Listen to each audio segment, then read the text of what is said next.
Isto é o Topless, amigos, e neste vídeo nós vamos analisar a situação geopolítica no mundo para hoje, dia 8 de setembro de 2025. Vamos também analisar a situação na Ucrânia e ver os avanços que tivemos no mapa nas últimas 24 horas. E tivemos atualizações bastante importantes e interessantes, e por isso vamos começar. E nós tivemos umas declarações por parte de Zelensky que levam a crer que ele finalmente conseguiu reconhecer a grandeza desta operação militar especial por parte da Rússia e o que significa este conflito da Ucrânia com a Rússia.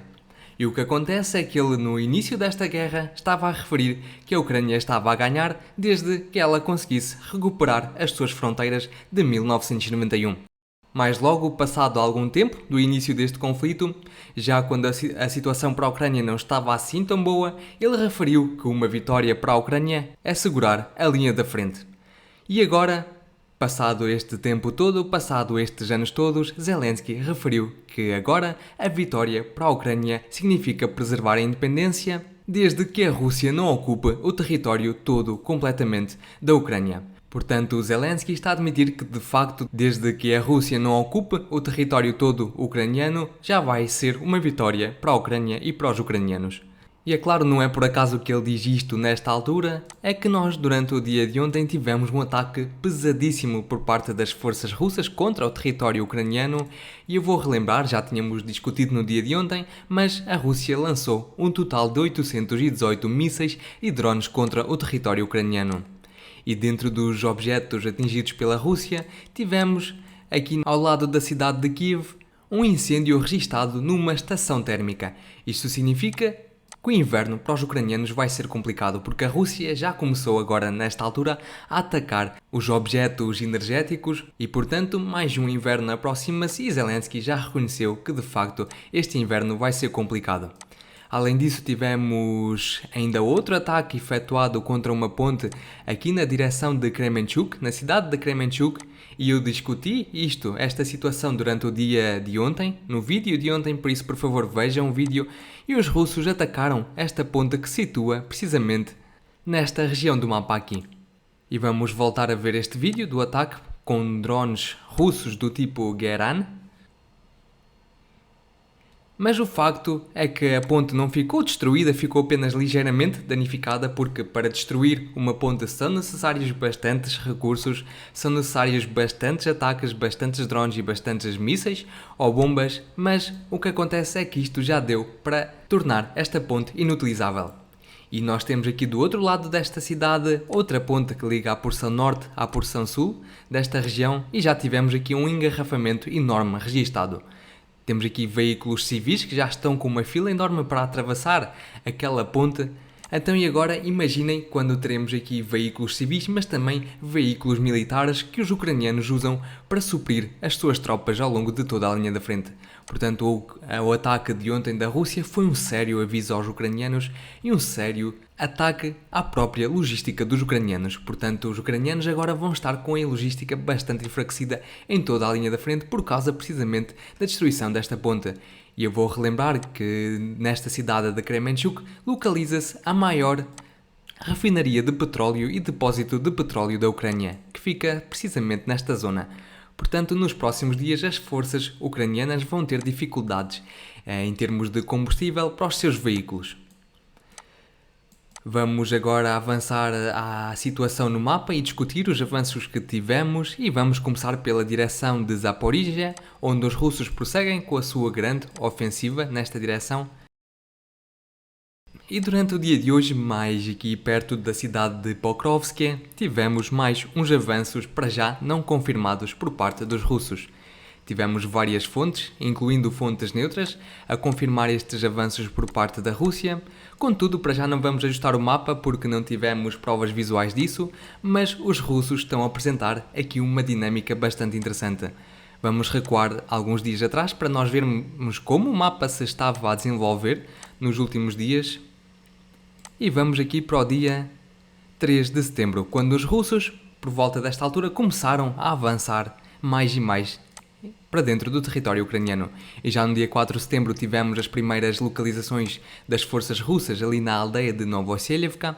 Tivemos forças russas a erguer as suas bandeiras nesta direção, portanto tivemos a prova de que as forças russas avançaram e conseguiram conquistar mais alguns territórios. Depois, no dia 5 de setembro, várias fontes registaram avanços dos russos mais aqui ao sul. Já no dia 7 de setembro, tivemos algumas fontes a confirmar avanços russos em direção à aldeia de Sosnivka. No dia 8 de setembro, tivemos algumas fontes a efetuar alguns ajustes no mapa nesta direção, precisamente nesta área, mas também aqui mais para o norte, o que significa que os russos muito provavelmente conseguiram avançar nestas duas direções. E é claro, sem provas visuais disso, por enquanto, mas durante o dia de ontem, ou durante as últimas 24 horas, tivemos estes avanços registados por parte da Rússia. Portanto, vemos que os russos estão a apresentar aqui dinâmicas interessantes, com avanços no mapa praticamente todos os dias. Vamos aguardar os vídeos destas localizações por parte dos russos, mas para já vamos continuar antes de ajustarmos ali o mapa completamente a favor dos russos. E agora vamos aqui à direção da cidade de Pokrovsk.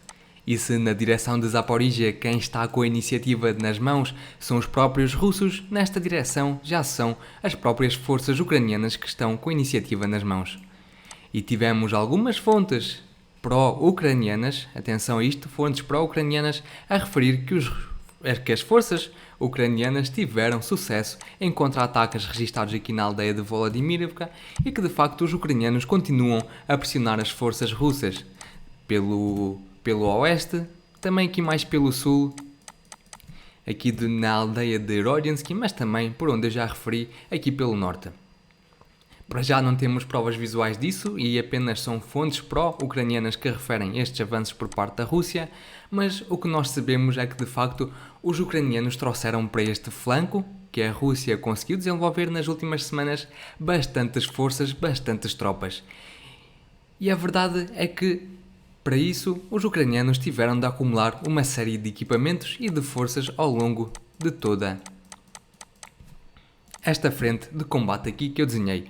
E o que acontece é que os ucranianos de facto estão a trazer muitos equipamentos para perto da linha da frente e os russos estão a ver estes sistemas todos. Por exemplo, aqui temos a destruição de um sistema de artilharia, de um lançador de foguetes múltiplo e portanto é isto que os russos estão a ver.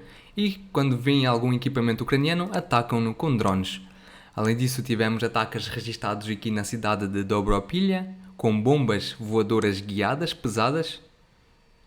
E tivemos aqui os resultados deste ataque, muito provavelmente a mais um ponto de concentração de forças ucranianas. Vamos avançar. Na direção de Konstantinivka não tivemos nada de especial, apenas ataques registados tanto pelo lado das forças russas como pelo lado dos ucranianos. E aqui temos ataques efetuados a algumas forças e posições russas, mas os russos também seguem respondendo e atacando os veículos ucranianos. Vamos continuar e agora vamos discutir aqui a direção de Sloviansk, de Siversk e de Liman, e durante o dia de ontem eu referi exatamente quais seriam as táticas nesta região. E de facto, durante as últimas 24 horas tivemos mesmo a confirmação daquilo que eu disse durante o dia de ontem. Em relação à cidade de Siversk, tivemos muitas fontes a confirmar que as forças russas avançaram aqui mais na região a sul, em direção à aldeia de Znavievka. Tivemos várias fontes, incluindo fontes neutras, a confirmar estes avanços por parte dos russos, mas para já sem confirmações visuais disso. Além disso, mais aqui ao norte, mesmo as fontes pró-ucranianas referem mais avanços por parte da Rússia. Temos aqui a fonte do Deep State a confirmar isto, portanto, eles referem que nas últimas 24 horas os russos conseguiram conquistar estes territórios aqui mais a branco, incluindo ao norte da aldeia de Serebryanka. E aqui neste caso foram fontes neutras a confirmar isso, mas mais uma vez as fontes pró-ucranianas referem que neste momento existe aqui uma zona cinzenta, a Grey Zone, que vem mais ou menos por esta direção. O que acontece é que tudo que está dentro desta linha vermelha, segundo as fontes pró-ucranianas, está na área contestada. Portanto, os russos continuam a avançar aqui pelo norte, continuam a semi-cercar a cidade de Siversk, mais uma vez aqui mais perto pelo norte, e continuam a avançar pelo sul. E como eu referi no dia de ontem, o primeiro grande passo para os russos será a aldeia de Yampel. E é isto mesmo que estamos a ver aqui no mapa, porque é nesta direção que as forças russas estão a ter os maiores avanços. Mas para já, mais uma vez, não confirmados. Agora, daqui de Liman também tivemos outros avanços por parte da Rússia. Aqui, para já não confirmados, mas relatados por fontes neutras, mais ao norte. Mas na aldeia de Zarichny tivemos as forças russas a erguer as suas bandeiras, pelo menos em 3 porções desta aldeia.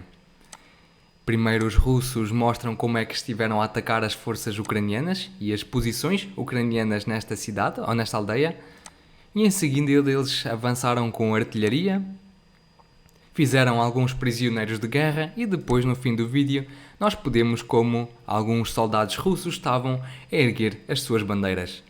E estas localizações foram geolocalizadas no mapa pelo menos nestes 3 pontos, e o que significa que os russos conquistaram estes territórios todos. E aqui é uma conquista bastante importante para o lado dos russos, porque na direção desta aldeia de Zarichny passam apenas 2 estradas.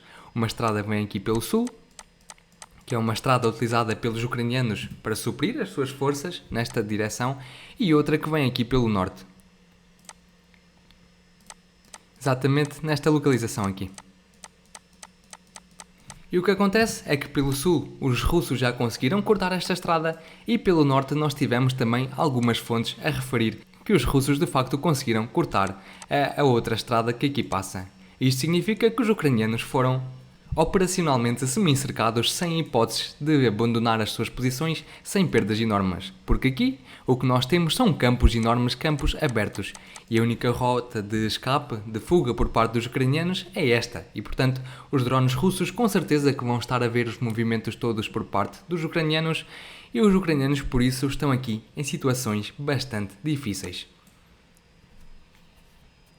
Mas, de forma geral, esta situação foi a situação que eu previ no dia de ontem e é precisamente isto que estamos a ver. Vamos continuar, vamos aqui mais à direção do norte, direção de Kharkiv. Aqui na cidade de Kupiansk não tivemos nada de especial, apenas ataques registados por parte das forças russas, mas também pelos ucranianos. Da direção de Vovchansk não tivemos nada de novo, nada de especial também. Mas aqui da direção de Sumy tivemos alguns avanços no mapa. E estes avanços foram por parte das forças russas. E já tivemos fontes pró-ucranianas, incluindo a fonte Deep State, a confirmar estes avanços por parte das forças russas, adicionalmente às fontes neutras. E o que eles referem é que a aldeia de Yunakivka foi completamente tomada pelos russos.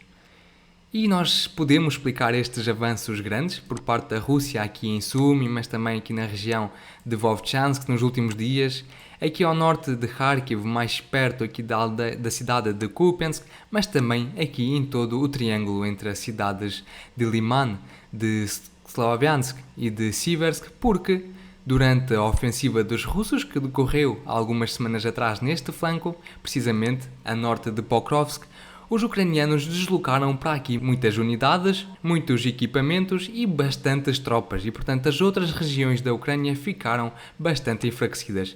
E portanto os russos decidiram aproveitar esta situação ao longo de toda a linha da frente, e é por isso que nós estamos a ver tantos avanços nos últimos dias e nas últimas semanas. E termino este vídeo por aqui, espero que tenham gostado e se de facto gostaram, por favor deixem o vosso gosto, subscrevam o canal, deixem o vosso comentário e eu peço-vos que apoiem o canal, tornando-se membros caso gostem deste tipo de conteúdos e se querem que eu vos traga estes vídeos todos os dias. E eu relembro que condeno qualquer tipo de violência no mundo. Até amanhã, tchau tchau!